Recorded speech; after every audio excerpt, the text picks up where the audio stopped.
Assalamualaikum everyone. Welcome back to my channel and welcome to my new vlog video.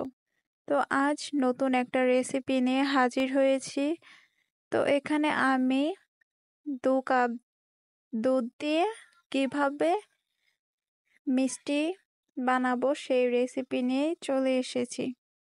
তো এখানে আমার বলক চলে এসেছে। তো আমি এখন দুধটাকে ঘন করব লো হিটে। আর আমি কিন্তু আগে থেকে দুধের মধ্যে চিনি মিশিয়ে নিয়েছি। আপনারা যারা বেশি মিষ্টি পছন্দ করেন বা কম মিষ্টি পছন্দ করেন সেই অনুযায়ী নিয়ে নেবেন। তো এখানে আমি দুধটাকে ঘন করছিলাম বারবার নাড়িয়ে। তো আমার ঘন হয়ে গিয়েছে, এখন দিয়ে দিচ্ছি সুজিগুলাকে।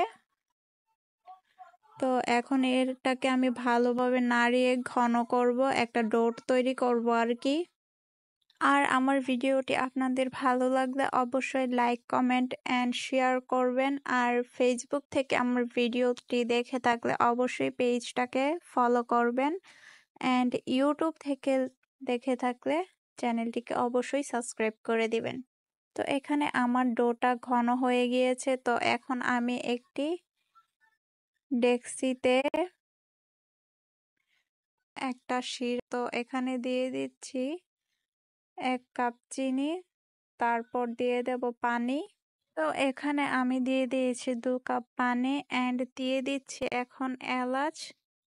2টো এলাচ অ্যাড করেছি। তারপর এখন এগুলোকে ভালোভাবে একটা চামচ দিয়ে নাড়িয়ে নেব। তো আমার বলক চলে এসেছে, এখন আমি এটাকে ঢেকে দেব। তারপর এখন আমি ডোটাকে মথে নেব ভালোভাবে। তো আমার মথে নেওয়া হয়ে গিয়েছে, এখন আমি গোল গোল করে মিষ্টির মতো বানিয়ে নেব। তো এই শেপের তো সবাই বানিয়ে নিতে পারেন। তো এই সবগুলো আমি অফ ক্যামেরায় বানিয়ে নিয়েছি। আর এরকম তো আপনারা সবাই বানিয়ে নিতে পারবেন। তো আমার বানানো হয়ে গিয়েছে, এখন আমি এগুলাকে এক এক করে চিনির শিরায় দিয়ে দেব। এখন এগুলাকে আমি বলক আনবো কিছুক্ষণ চুলায় রেখে। তো আপনারাও একদিন বাসায় এইভাবে ট্রাই করবেন অবশ্যই, আর আমাকে কমেন্ট করে জানাবেন। তো এখানে আমি ঢেকে ঢেকে এগুলাকে লো হিটে বলক আনছিলাম। তো কিছুক্ষণ 5 থেকে 7 মিনিট এগুলাকে আমি এখন চুলায় লো হিটে করব আর কি। তো এর থেকে বেশি করলে আবার মিষ্টিটা শক্ত হয়ে যেতে পারে বা ফেটে যেতে পারে। তো আমি 5 থেকে 7 মিনিটে রেখেছি। আপনারাও এইভাবে একদিন চেষ্টা করবেন বাসায়। তো দেখতেই তো পাচ্ছেন কতটা লোভনীয় হয়েছে, খেতেও মজার ছিল। তো এখন এগুলাকে আমি সার্ভ করে একটি বাটিতে আপনাদের সাথে শেয়ার করব।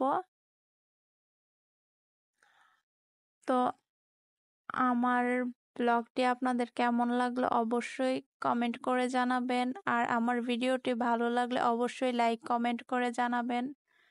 তো আজকের ভিডিওটা বেশি একটা লং করব না, এখানে শেষ করব। আল্লাহ হাফেজ।